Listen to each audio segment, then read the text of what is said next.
let's kick off the show here, JP, and let's talk trends on this Thursday. Kind of like the trends of you wearing those great suits. All right, start with Tyler Warren has 6 or more receptions in each of his last 5 games. Do you think that trend will continue against SMU? You know, it's an interesting one. The more I think about this game and the way that Penn State played against Oregon, I'm not sure this trend has to continue.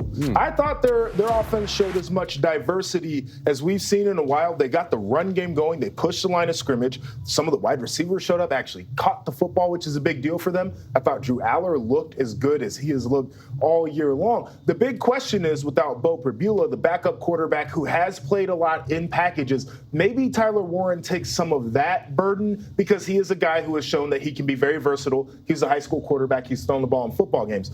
That has nothing to do with receptions, though. Yeah. That could be rushes. That could hurt his receptions. Exactly. Yeah. So I don't know if it has to happen. I do think they want to get him started. They want to get him started early. He's going to be the best player on that field. And so I think it is likely it could happen. I see him like I see Jeremiah Smith, where it's like, listen, when you get to the playoffs, when the Patriots would go deep in the playoffs, or even when Tom Brady and Gronk were with the Buccaneers, you feed Gronk. Like in the playoffs, you feed your best players. It's really not rocket science. But as it applies to this specific trend, there's certain tight ends that are, maybe, athletic, or depending on the type of play style you have. Some guys might be a vertical threat where you're going to get 3 or 4 catches for 70-plus yards. Tyler Warren runs a lot of underneath and kind of feel routes. We call it why stick a 5-yard out, why branch an 8-9-yard out. That's Jason Witten. He reminds me of Jason Witten in those little intermediate routes where if it's 3rd and 6, I'm going to Tyler Warren on an out route. Right. He can box out over the middle. So he does a lot of those kind of, has the capability to be a possession tight end, but he's got that explosive element to his game as well. Yeah, I mean, I totally agree with your analysis there. And frankly, like, catch it underneath. The thing that we've also seen is he can run if you're not a great tackling after the team. catch. Right. And is there a question about the size of this man, 6'6", 260 pounds, versus the athlete that might be out there for SMU?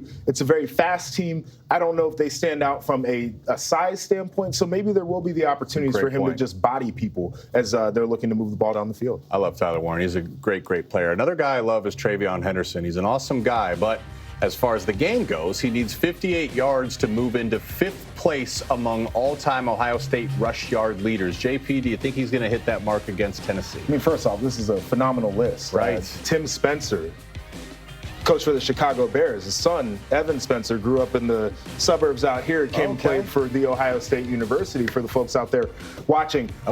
It might take Trayon this whole playoff run to get the yardage. What is it, 58 yards that he would need? And that's not to disparage him. This is an offensive line that is beat up and battered, right? Like, it might be hard for them to get the rushing yards in particular against a Tennessee front that has played very well. They've gotten a ton of TFLs throughout the year.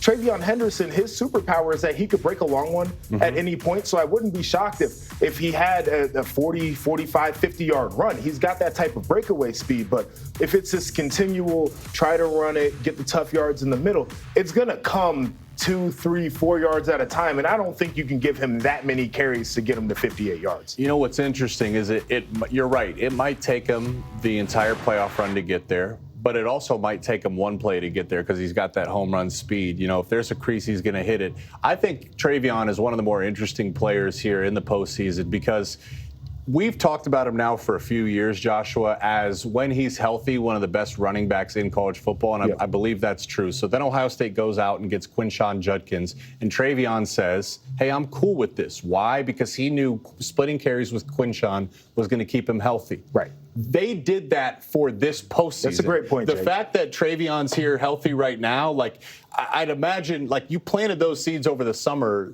Now's the time to pick the fruit by feeding Trayon. I think it's a phenomenal point. It's just a question of how they plan to do that with their offensive line looking the way that it does. Because you're right. Like, both of those guys knew it was going to be important to get to this point healthy, right? And Quinshon Judkins coming in was a guy who had more carries than just about everybody. But can they get it done behind that offensive line? You're dependent on the offensive line for sure. All right, last one. Indiana has not allowed a touchdown on their opponent's opening drive of the game this entire season. JP, do you think that trend will continue against Notre Dame? Absolutely. Yes, I do. this is not a trend, right? Like, this is almost a truth to me. It's a team that starts fast. I think it's a team that understands how they like other teams like to attack them early on before the game plan starts to adjust. There is no reason for me to believe that they would be anything other than what they've been from that standpoint. I think we all kind of know exactly what this is going to be too. It's going to be in the 20s. They're going to be flurries there in South Bend. I think they understand that Notre Dame's probably going to try to get the game started on the ground. I'm coming out 8-man box. I might honestly, against Notre Dame, I'm playing straight man-to-man. I'm getting as many people close to the line of scrimmage as I can. I feel like I can check Notre Dame's wide receivers and their tight ends. They haven't been overly productive this year. And we're going to load the box and be aggressive all day long. And I wouldn't be shocked if they came out with a plan like that. Yeah, sometimes in the trenches, you hear, guys say you're coming back from an injury, like you want that you want to get hit a little bit to settle in the game. And I think that's real. And that applies to the trenches. So both these teams coming off a bit of a longer break. Now you're getting back into football. They need that contact to get going.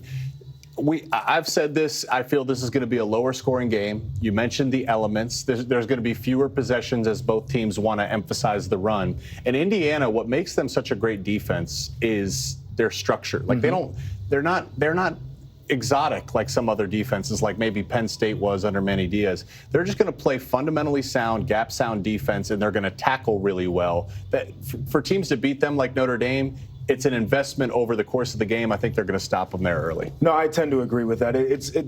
For Notre Dame offensively, they have to play the long game. I do think Indiana can get the best of them early on with their defense. But how about another trend when it comes to Indiana and Notre Dame? The Irish have won 6 straight versus their in-state rivals from Bloomington, but they haven't really played each other recently. They last met in 1991 and then in 1958 before that. And one legend who missed out on playing the Hoosiers is here now. It's our guy, Tim Brown. Tim, how you doing? Hey, I'm doing good. How are you guys? We are doing very well. And it's been a while since these two teams have met, both from the state of Indiana. Where in Notre Dame history would you rank the magnitude of this playoff game? Oh, boy. I mean, if we're talking about Notre Dame history, this is going to, being that this is the first playoff game ever, I think this is a big deal for Notre Dame. Notre Dame has had a lot of firsts, and to be able to host the first ever playoff game, I think is an incredible thing, and something that the Irish folks will be talking about for a long time to come, I'm sure. Obviously, a big reason Notre Dame got to this place is because of their head coach. And since the last time we had you on, Tim, Marcus Freeman got a 4-year extension that will reportedly make him one of the highest paid coaches in the country. So how much pressure is on Coach Freeman now to deliver a national title? Well, I think there was a lot of pressure on him no matter what. But, I think as Irish fans, we're just happy that this is settled and put away for a couple of years anyway. But look, I mean, I think they have a legitimate shot this year. I really do. This 3-week break can be tough, and hopefully they can shake off the rust pretty quickly and get going in this game. I think if they get going early in this Indiana game, I believe they can get on a run, man. I don't think there's a team out there that you say, wow, this is not the 2012 Alabama team, or some of these other very strong Georgia teams that we faced over the years. So I think this is a gettable year, and but that layoff can hurt you. Hopefully they can shake the rust off, like I said, and get this thing going early tomorrow night. All right, Tim, the quarterback of the Fighting Irish, Riley Leonard, just published a piece in the Players Tribune where he talked about the loss to NIU. And he said that he was so embarrassed by that loss that he actually had a police officer escort him back to his apartment. When you were playing in South Bend, how did you handle losses? Yeah, sometimes we lost to Air Force my freshman or sophomore year. I think it was my freshman year. We lost to Air Force at the University of Notre Dame on our campus. And I didn't have a place off campus, so I had to walk back to my dorm, and that was the longest walk ever, man. You felt like people were jeering at you and looking at you funny and talking about you under their breath. So it can be very difficult, man, to lose these big games or lose a game like that to an opponent you should beat. So I feel Riley on that, but at the same time, I'm glad they've been able to categorize this thing and put it in a position where they've been able to utilize it and put up 10 wins in a row. So hopefully they'll keep that thing going.